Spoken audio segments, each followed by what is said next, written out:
The moment I found out, something in me shut off. No rage. No screaming. No dramatic confrontation. Just nothing. I stood there, staring at my phone, reading the messages over and over again. The proof was all there, texts, photos, the kind of things that made my stomach twist. Emily, my wife of 8 years, had been sneaking around behind my back. My hands should have been shaking. My heart should have been pounding. But instead, I felt something colder, something worse, a sense of clarity. If she thought she could get away with this, she was wrong. I played it cool that night. Emily came home late, as usual. She walked into the kitchen, setting her purse down on the counter, humming to herself like she didn't have a single worry in the world. I watched her from the table, my fingers wrapped around a cold beer. She leaned over and kissed my cheek. "Hey, babe." I forced a smile. "Hey." She didn't notice anything was off. Not yet. She went about her routine, taking off her heels, pouring herself a glass of wine, scrolling through her phone like she wasn't hiding a goddamn double life. I studied her carefully. The way she smiled at her screen. The way her fingers typed out a quick response. I bet it was him. Some asshole who thought he could have my wife without consequences. I took a slow sip of my beer and smiled to myself. She had no idea what was coming. The next morning, over breakfast, I made my move. "You know what we need?" I said casually, flipping a pancake. Emily looked up from her coffee, raising an eyebrow. "What? A vacation? Just us? And the kids, of course." Her eyes widened slightly. "Really?" I nodded. "Yeah, we've been so busy lately, and I feel like we haven't spent enough time together. Let's get away for a while. Somewhere nice." She hesitated, her fingers tightening around her mug. "Are you serious?" "Of course." She blinked. I could see the guilt creeping into her expression. This wasn't the reaction of a wife excited about a trip. This was the reaction of a cheater realizing her husband still loved her, still trusted her. I smiled. Let her think that. By that evening, she had convinced herself I really meant it. She was all over me, hugging me, kissing my neck while I cooked dinner, wrapping her arms around my waist like she was trying to reconnect.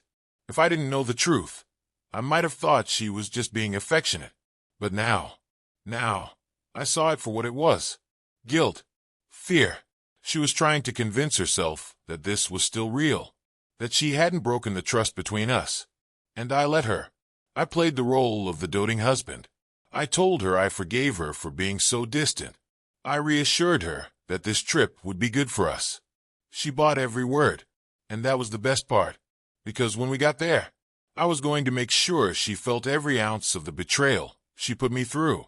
We booked the trip that night, a week at a beautiful beachfront resort, the kind of place we always talked about but never actually went to. Emily looked at me like I was the best husband in the world. I let her believe it. She started acting different, more affectionate, more present. It was like she was trying to make up for something without actually admitting what she had done. And I made sure to play along, to make her feel safe, to make her think she had gotten away with it. But deep down, I was counting the days, because once we were there, I was going to take all that guilt she was trying so hard to bury, and I was going to drag it out of her, bit by bit, day by day, until she had no choice but to break. The night before we left, she curled up next to me in bed, running her fingers along my chest. "I love you," she whispered.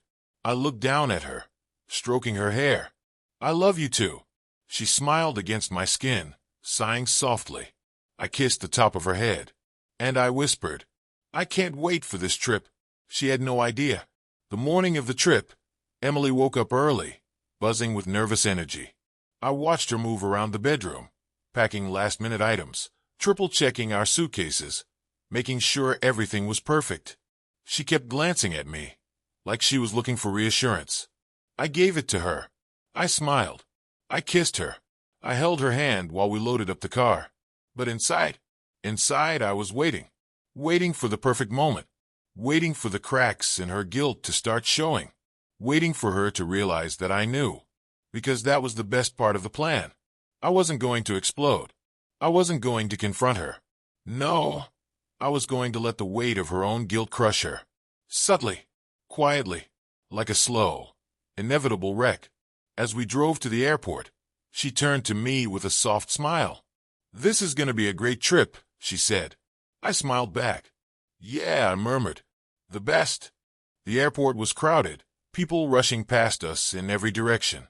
Families dragging suitcases, couples holding hands, businessmen on their phones.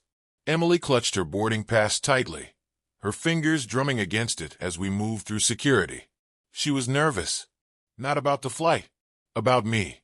I could see it in the way she kept glancing at me, searching my face like she was trying to read my mind, like she was waiting for me to say something.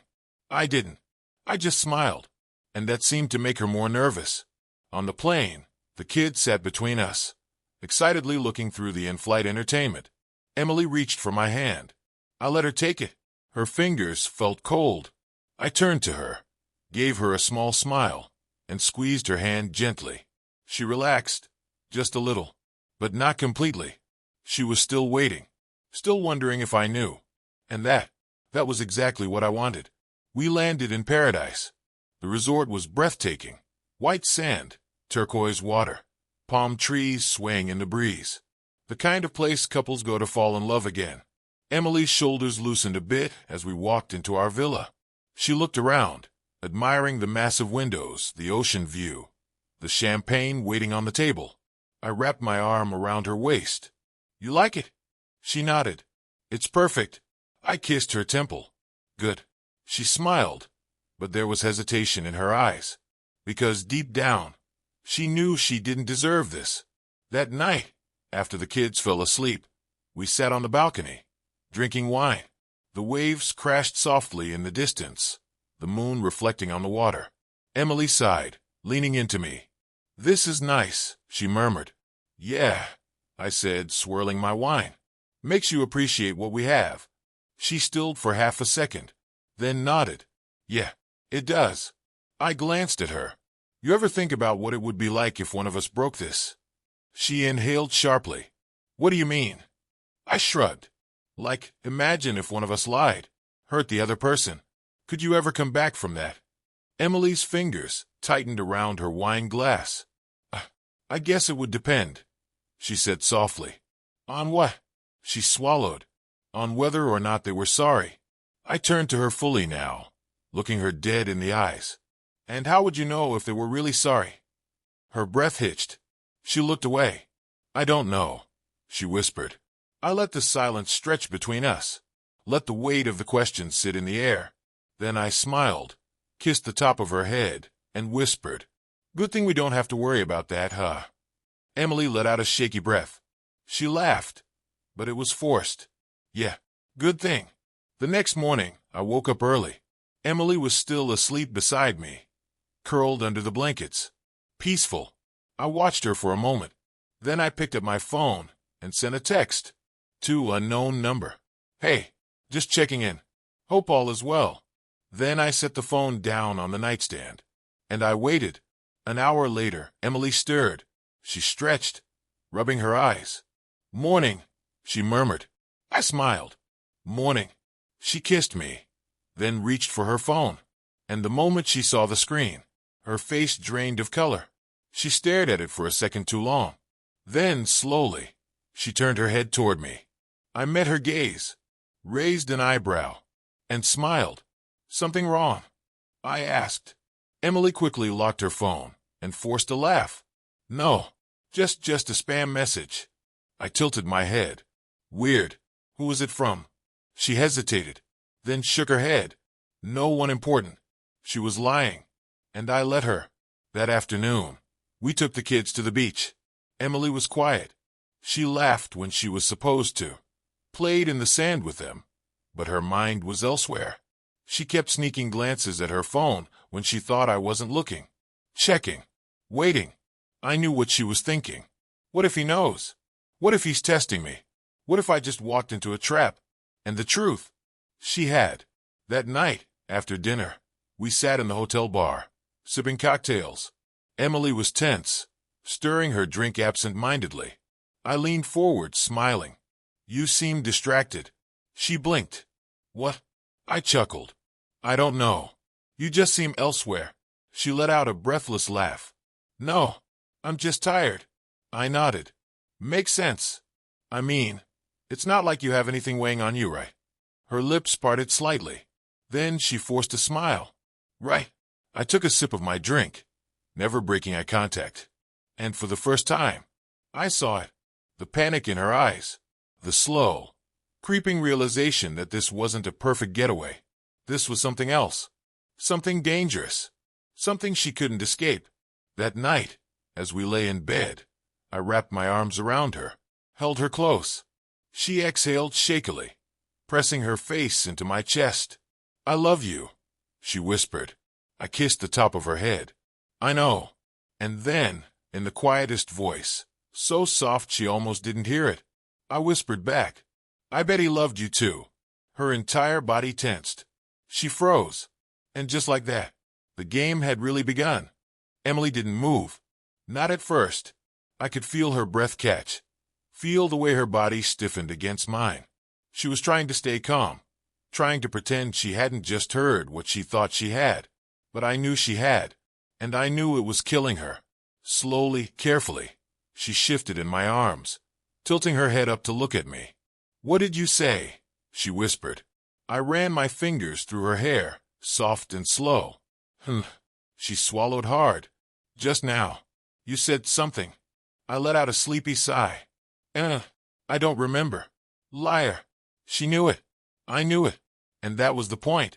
The next morning, she barely spoke.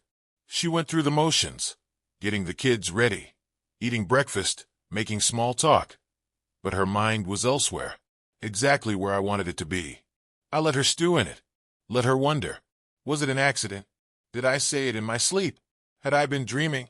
Or did I know? The not knowing was what would break her. At the beach, while the kids built sandcastles, I sat beside her under an umbrella. She was staring out at the water, quiet. I leaned in close. You okay? She jumped slightly, forced a smile. Yeah, just thinking. I tilted my head. About what? She hesitated. Nothing. Just this trip. I smiled. Yeah, it's been great, huh? She nodded, but I could see it in her eyes. She wasn't sure anymore. It wasn't the romantic, guilt-free getaway she had imagined. Because every time she started to relax, every time she thought maybe everything was fine, I made sure to remind her. Little comments. Subtle things. Like when we were eating lunch, and I sighed, smiling. You know, Em, sometimes I think about the early days of our marriage, before all the complications. Or when we were lying by the pool, and I murmured, it must be nice, having someone completely trust you. Or later, when we were walking through the resort, and I casually said, I wonder how people live with themselves when they have secrets. Each time, she flinched. Each time, she glanced at me, trying to figure out if I meant something. If I knew. I never gave her an answer.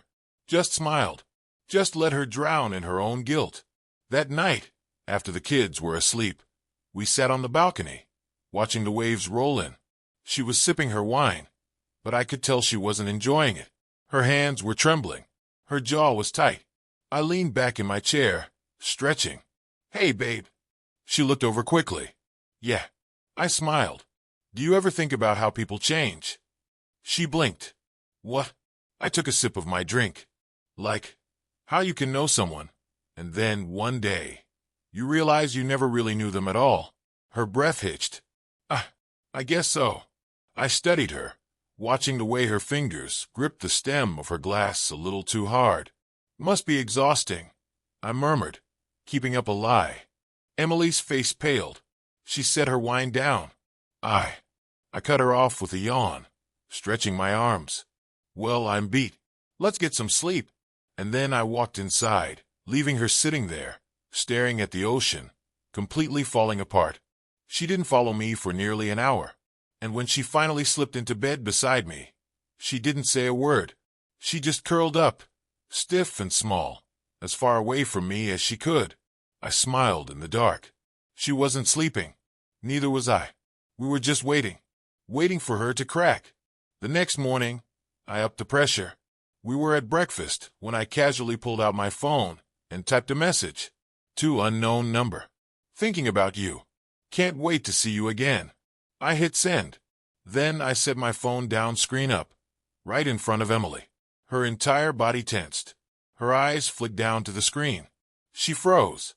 I let a few seconds pass, then picked up my phone, pretending to check something.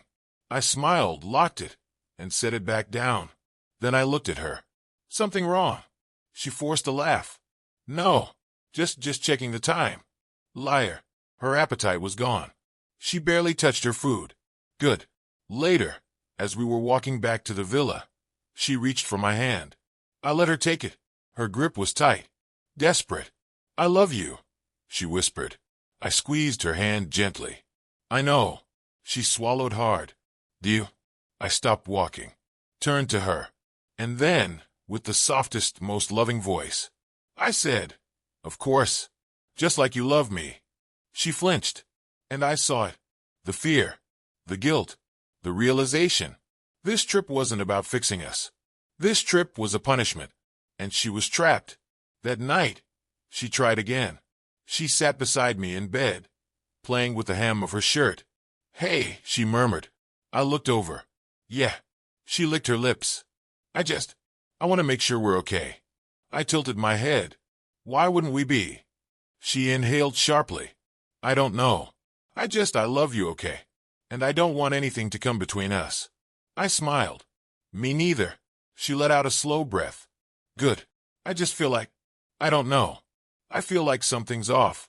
I reached out, tucking a strand of hair behind her ear. Maybe it's just your conscience. She froze. Her lips parted slightly. What? I kissed her forehead. Good night, Emily. Then I rolled over, leaving her wide-eyed and shaking in the dark. She was unraveling, and I was loving every second of it. Emily barely slept that night. I knew because I could hear her, tossing, turning, breathing too fast, then holding her breath like she was trying to calm herself down. She was spiraling. Good. Let her suffocate in it. I lay there, eyes closed, pretending to sleep, letting her believe I was lost in some peaceful dream while her mind tore itself apart. Because that's what I wanted. For her to think, to wonder, to fear, that maybe, just maybe, I knew everything. By morning, she was a wreck. She shuffled into the bathroom without a word, and when she came out, her eyes were red, her movements sluggish. She had been crying. Perfect. She didn't talk much at breakfast. Just sat there, picking at her food while the kids chatted excitedly about their plans for the day. I reached across the table and took her hand. She jumped. I squeezed gently. You okay, babe? She nodded too quickly. Yeah, just tired. Liar. I smiled. You sure? You seemed distracted. She forced a laugh. No, just, soaking it all in. I tilted my head, studying her. You look like you have something on your mind. She swallowed hard. No, I leaned in slightly, lowered my voice. Are you sure? Her fingers tightened around her fork. Of course. I let the silence stretch between us. Then I grinned. All right. Just checking. Emily let out a shaky breath and nodded, forcing a smile. But I saw it. The way her hands trembled. The way she kept darting glances at me like she was waiting for something. She was coming apart, and I was enjoying every second of it. That afternoon, while the kids played in the pool, we sat side by side on lounge chairs. Emily sipped her drink in silence, staring blankly at the water. I stretched, letting out a satisfied sigh. Man, this is nice, huh? She blinked. What? I gestured to the view. Just all of it. The sun, the ocean, the trust. Her breath hitched. She turned her head sharply, eyes locking onto mine. What did you just say? I took a slow sip of my drink. Then I looked at her, smiled. I said trust is everything, don't you think? She went pale. For a split second, I thought she might actually throw up. She set her drink down, hands shaking. I need to use the bathroom. Then she got up and bolted toward the resort. I watched her go, grinning behind my glass. She was cracking, and I wasn't done yet. That evening, after the kids fell asleep, Emily sat beside me on the balcony, hugging her knees to her chest. The sun had set, and the only sound was the waves crashing against the shore. She hadn't spoken in a while. She was waiting for me to bring it up. I didn't. Instead, I sighed, stretching my arms. You know, I was thinking about loyalty today. Her whole body stiffened. I smiled to myself. Like when two people make promises to each other, I continued. And they mean them. They honor them. Emily swallowed. Why, yeah. I nodded. It's funny, isn't it? How some people betray that. She sucked in a sharp breath. Then, finally, she broke. Do you know? She whispered. I turned my head slowly, meeting her eyes. She looked terrified. Good. I let the silence stretch. Then, finally, I smiled and whispered, What do you think? Emily gasped, her whole body trembling. Tears welled in her eyes. Oh my God. I leaned in slightly, brushing her hair behind her ear. Something wrong, Em? She covered her mouth with her hand. Then she sobbed. And just like that, she was mine. I let her cry. Let her feel it. The guilt, the fear, the absolute certainty that she had lost control. She tried to speak, but her words came out broken. I'm so... I pressed a finger against her lips. Shuh. She hiccuped, looking up at me with wide, wet eyes. I can explain. She choked out. I tilted my head. Oh, she nodded frantically, gripping my arm. It wasn't what you think. I smiled. Then I stood up. I'm going to bed, I murmured. She stared at me, her mouth slightly open, like she couldn't believe what I had just done, like she expected me to scream, to rage, to demand the truth. But I wasn't going to. I wasn't going to give her that. I was going to let her rot in her own guilt. And that was so much worse. She didn't follow me right away. I lay in bed, staring at the ceiling, listening. I could hear her pacing outside, could hear her muffled sobs. She was falling apart, and I was loving every second of it. Finally, after nearly an hour, she slipped into bed beside me. I felt her shift closer, felt her hand brush against mine. Please, she whispered. Please talk to me. I didn't move, didn't react, just kept breathing, slow and steady. She sniffled. I'll tell you everything. Just don't hate me. I closed my eyes and smiled in the dark. She was begging now, begging for me to give her anything. But I wasn't done with her yet, not even close. Emily walked beside me in silence, her steps unsteady, her shoulders hunched, her breath coming in short, shaky gasps. She had broken in that restaurant, but now she was drowning, and I was the one keeping her under. We reached the villa, the sound of waves crashing in the distance. Emily hesitated at the door, her hand hovering over the handle, like she was afraid of what would happen once we were alone. I stepped past her, opening it myself. After you, I murmured. She swallowed hard and stepped inside. I shut the door behind us, locked it, and turned to face her. She stood in the center of the room, arms wrapped around herself, like she was trying to make herself smaller. Pathetic. Her lip trembled. I don't know what to say. I smirked. Good. Then don't say anything. Her breath hitched. She wiped her face, her fingers shaking. Are you going to leave me? I let the silence stretch, made her sit in it. Then, finally, I shook my head. No, Emily. Her eyes widened slightly, like she couldn't believe what she was hearing. She swallowed hard. Why, you're not? I smiled, but there was no warmth in it. No, I took a step closer, lowering my voice. You don't get to run away from this. You don't get to escape what you did. Emily whimpered. I reached up, brushing a tear from her cheek. She flinched. I chuckled. Scared of me? She shook her head quickly. And no. I cut her off. Good. You shouldn't be.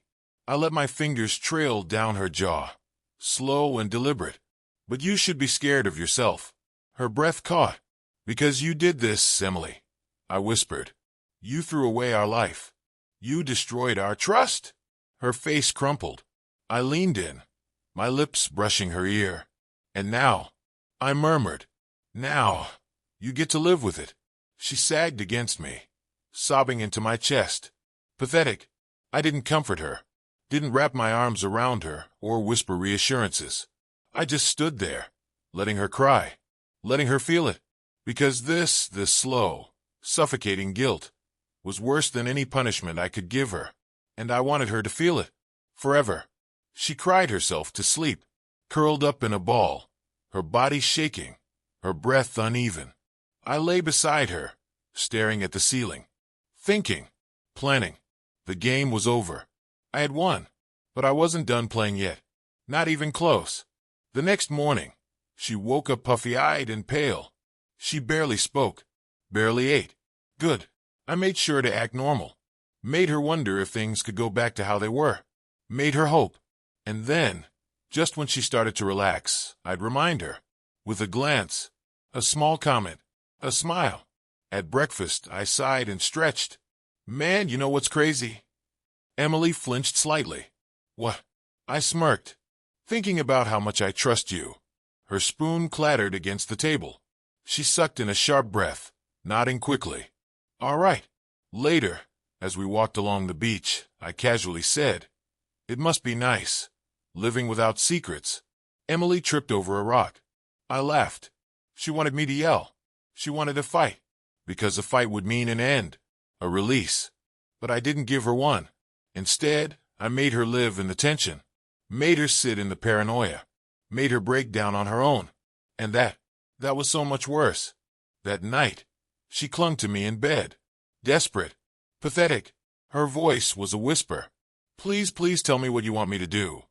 I stroked her hair, let her believe I still loved her. Then I whispered back, nothing, baby. She exhaled shakily, relaxing against me. Relieved. Stupid.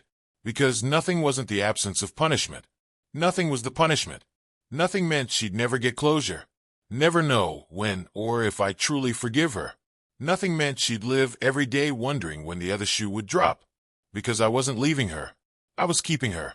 And she'd spend every waking moment trying to make up for something she could never fix. And that was exactly what she deserved.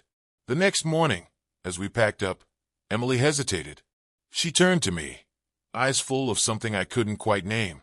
Fear, hope, desperation. Are we okay? She whispered. I smiled. I kissed her softly. And then I whispered, I forgive you. She gasped. Her hands flew to her mouth. She sobbed, broke all over again. But she believed it. She wanted to believe it. She needed to. And that was my final victory. Because I wasn't actually forgiving her.